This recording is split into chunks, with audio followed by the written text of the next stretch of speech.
प्रिय भक्तगणों, आज की इस वीडियो में हम ज्येष्ठ माह के शुक्ल पक्ष की निर्जला एकादशी के विषय में बात करेंगे। आज हम आपका कंफ्यूजन दूर करेंगे कि आपको निर्जला एकादशी व्रत कब रखना है, 17 जून या फिर 18 जून को। लेकिन वीडियो को पूरा देखिएगा, तभी आपकी कंफ्यूजन दूर होगी। तो आज की वीडियो में हम जानेंगे निर्जला एकादशी के सभी शुभ मुहूर्त, पारण, समय, पूजा विधि, नियम के बारे में। और आपके मन जो भी प्रश्न है कि इस व्रत में पानी कब और कैसे पीना चाहिए, निर्जल नहीं रह सकते तो व्रत कैसे करें, दान किन चीजों का करना चाहिए, एकादशी या द्वादशी किस दिन दान करना श्रेष्ठ होगा, और दान के लिए जितनी भी चीजें हम बता रहे हैं, अगर हम सब चीजों का दान करने में समर्थ नहीं है तो क्या हम व्रत का फल प्राप्त नहीं होगा। अगला जो प्रश्न है, कलश का दान कैसे करें, पानी भर के जो कलश का दान किया जाता है उसकी विधि क्या है, और क्या कुमारी लड़कियां भी व्रत कर सकती हैं। यह एक ऐसी वीडियो है जिसमें सारी बातें आप जानेंगे, कहीं कोई और वीडियो देखने की जरूरत नहीं पड़ेगी, तो आप अंत तक वीडियो में बने रहे। दोस्तों, वीडियो शुरू करने से पहले एक बार पूरी श्रद्धा के साथ कमेंट सेक्शन में लिखें, जय श्री हरि विष्णु भगवान हरि की कृपा आप पर सदैव बनी रहेगी, और वीडियो को लाइक करके चैनल को सब्सक्राइब अवश्य कर ले। प्रिय भक्तगणों, एक साल का सबसे कठिन व्रत देव व्रत निर्जला एकादशी आने को है। बहुत ही विष्णु प्रिय तिथि है। कहा जाता है निर्जला एकादशी, जो कि ज्येष्ठ मास के शुक्ल पक्ष में आती है, उस एकादशी को निर्जला एकादशी कहा जाता है। जो भी मनुष्य निर्जल रहकर इस उपवास को करता है, उसे साल के सभी 24 एकादशी व्रत के समान संपूर्ण फल की प्राप्ति मिलती है। उसके पापों का शमन होता है। शास्त्र कहते हैं कि मात्र निर्जला एकादशी का व्रत करने से ही समस्त एकादशी के व्रत का फल प्राप्त हो जाता है। मतलब अगर आप किसी भी कारणवश पूरे साल की एकादशी नहीं रख पाते हैं, तो मात्र आप निर्जला एकादशी का व्रत अगर विधि विधान से रखें तो आपको समस्त एकादशी के व्रत का जो पुण्य फल प्राप्त हो जाता है। साल में 24 एकादशी आती है, और जब अधिक मास लगता है तो एकादशी के व्रत की संख्या 26 हो जाती है। इन सभी व्रत का फल हमें सिर्फ निर्जला एकादशी के व्रत से प्राप्त हो जाता है, क्योंकि यह व्रत बहुत ही कठोर होता है। निर्जला एकादशी ज्येष्ठ मास में आती है, और ज्येष्ठ मास में तपती गर्मी, इस गर्मी में निर्जल रहकर व्रत करना होता है। मतलब एक भी बूंद जल की ग्रहण नहीं करनी है। निर्जला एकादशी के व्रत में नियम यही कहता है।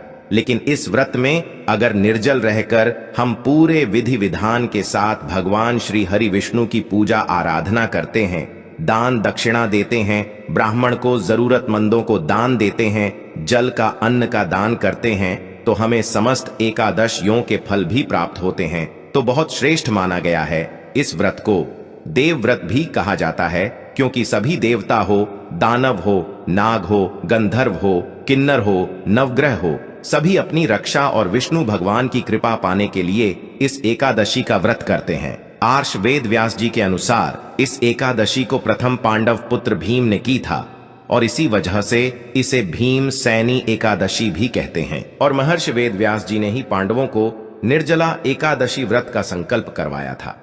इस एकादशी को भीम एकादशी व पांडव एकादशी कहीं जाने के पीछे एक पौराणिक छोटा सा वृत्तांत आपको बताता हूं।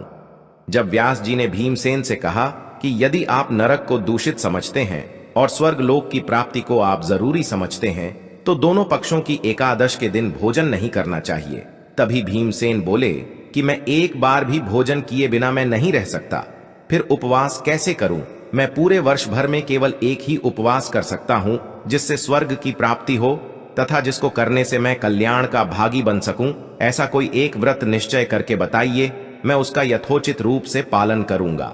तब महर्षि वेद व्यास बोले, महाबली भीम, तुम पूरे वर्ष में आने वाली एकादशी व्रत ना रखकर सिर्फ जेठ माह के शुक्ल पक्ष की एकादशी को निर्जला व्रत रखो। तुम्हें सभी एकादशी का फल मिलेगा, और इस एक दिन निर्जल व्रत करने से मनुष्य पापों से मुक्त होता है। मृत्यु के समय भयानक यमदूत दिखाई नहीं देते, बल्कि भगवान श्री हरि के दूत स्वर्ग से आकर उन्हें पुष्कर विमान पर बैठाकर स्वर्ग लेकर जाते हैं। भीमसेन ने इस व्रत को रखने को तैयार हुए और व्रत को रखा। इस व्रत को पूर्ण किया और स्वर्ग लोक की प्राप्ति की। इसी वजह से इस व्रत को पांडव एकादशी और भीमसेनी एकादशी भी कहा जाता है। दोस्तों, सबसे पहले जान लेते हैं निर्जला एकादशी के शुभ मुहूर्त और पारण समय के बारे में। फिर आपके सारे प्रश्नों के जवाब हम आज के वीडियो में देंगे। बहुत ही ज्यादा महत्वपूर्ण वीडियो है, पूरा जरूर देखिएगा।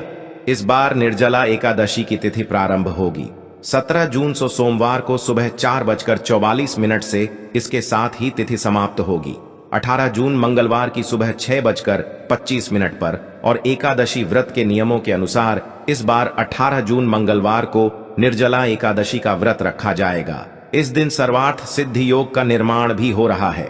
सर्वार्थ सिद्धि योग का समय सुबह 5:24 से 6 बजे तक रहेगा। अब आप सोच रहे होंगे कि जब 17 जून को सूर्योदय से पहले ही एकादशी तिथि लग रही है तो 17 जून को उपवास क्यों नहीं रखा जाएगा। तो देखिए, क्योंकि अगले दिन 18 जून को तो बाद सूर्योदय से लेकर दोपहर तक हरिवासर का समय रहने वाला है और हरिवासर का समय समाप्त होगा 18 जून मंगलवार को दोपहर 12 बजे तक। एकादशी व्रत के नियमों के अनुसार जब तक हरिवासर रहता है तब तक एकादशी का उपवास नहीं खोला जाता। हमेशा हरिवासर का समय बीतने के बाद ही खोला जाता है। ऐसे में जो लोग 17 जून को उपवास रखना चाहते हो उन्हें अगले दिन दोपहर 12 बजे के बाद व्रत का पारण करना होगा। ऐसे में एकादशी का उपवास अधिक समय के लिए हो जाएगा।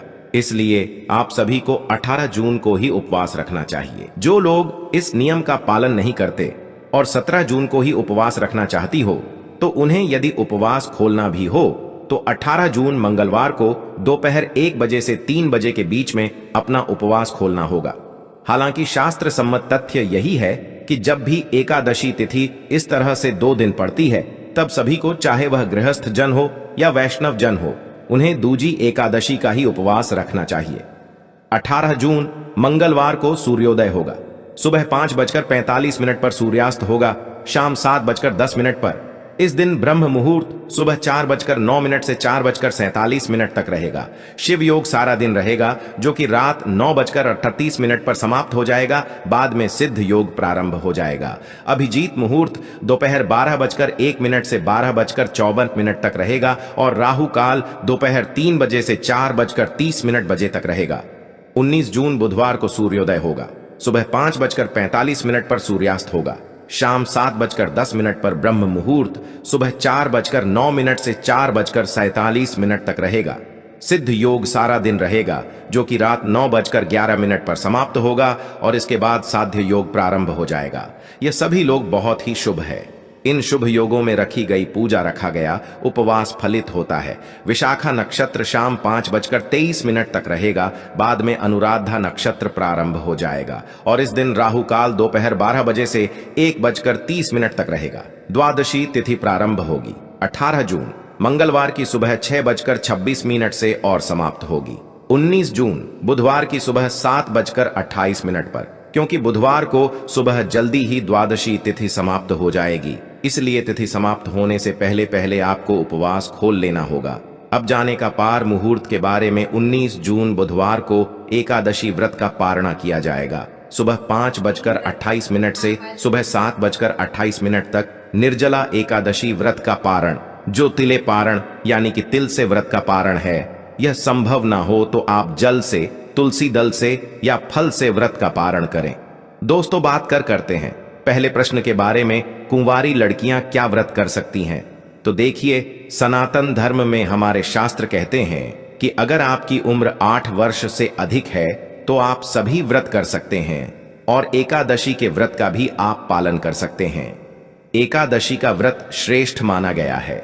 सभी प्रकार के पापों से, दोषों से मुक्ति कराने वाला, श्री हरि विष्णु की कृपा दिलाने वाला यह बहुत ही महत्वपूर्ण व्रत है। इस व्रत को कोई भी धारण कर सकता है। पुरुष, स्त्री, कुंवारी लड़की हो या विवाहिता हो, कोई भी इस व्रत को करें, इसका फल उसे अवश्य प्राप्त होता है। तो इसमें कोई ऐसी एज लिमिट नहीं है। बच्चे भी कर सकते हैं, बड़े भी कर सकते हैं, बुजुर्ग भी कर सकते हैं। अगर आप सामर्थ्यवान हैं, अगर आप शरीर में आपके क्षमता है व्रत रखने की, तो आप इस व्रत को रख सकते हैं। और हां, अगर आप व्रत निर्जल नहीं रह सकते हैं तो आप जल के साथ रह सकते हैं। जल नहीं ले सकते हैं तो फल के साथ रह सकते हैं। और जो लोग फलाहार से भी व्रत नहीं रह सकते हैं, आज के दिन अगर वह एकादशी की व्रत में अन्न लेकर भी मतलब सात्विक भोजन के साथ व्रत करेंगे तो उनको इसका फल अवश्य प्राप्त होगा। एकादशी का व्रत भगवान श्री हरि विष्णु को बहुत प्रिय है। जितना अधिक सामर्थ्य आप में है, जितना आपके शरीर में क्षमता है, उतना प्रयास व्रत को रखने का जरूर कीजिए। अगला जो प्रश्न है, पानी कब और कैसे पीना चाहिए, कब से कब तक निर्जल रहना चाहिए। देखिए, निर्जला एकादशी के व्रत में नियम कहता है कि एकादशी के सूर्योदय से लेकर द्वादशी के सूर्योदय तक यानी कि पारण तक आपको निर्जल रहना है, पानी नहीं पीना है। निर्जला एकादशी का व्रत कठोर होता है। खासकर ज्येष्ठ के महीने में जब प्रचंड गर्मी पड़ती है तब निर्जला एकादशी का व्रत रखा जाता है, जो कि जीवन में जल के महत्व को बताता है। लेकिन अगर आपने निर्जला एकादशी का व्रत रखा है, आपको बहुत अधिक प्यास लग रही है या ऐसी स्थिति आ पड़े कि जल के बिना प्राण संकट में आ जाए, तो इसके लिए शास्त्रों में कुछ उपाय भी बताए गए हैं, जिससे कि आपकी प्यास भी बुझ जाएगी और कोई दोष नहीं लगेगा। साथ ही इस विधि से जल ग्रहण करने पर आपका व्रत भी निष्फल नहीं होगा। आइए जानते हैं क्या वो उपाय निर्जला एकादशी में व्रत के दौरान अगर आपको अधिक प्यास लग रही है तो आप ओम नमो नारायणाय मंत्र का 12 बार जाप करें। इसके बाद चांदी, पीतल या मिट्टी धातु के पात्र में पानी में गंगा जल मिलाकर भर दें। इसके बाद आप घुटने और हाथों को जमीन पर रखकर पशुवत जल पी सकते हैं। इससे व्रत निष्फल नहीं होता है। इस तरह से जल पीने के बाद आप पुण्य व्रत का पालन करें और अगले दिन यानी द्वादशी तिथि को विधि पूर्वक एकादशी व्रत का पारण करें।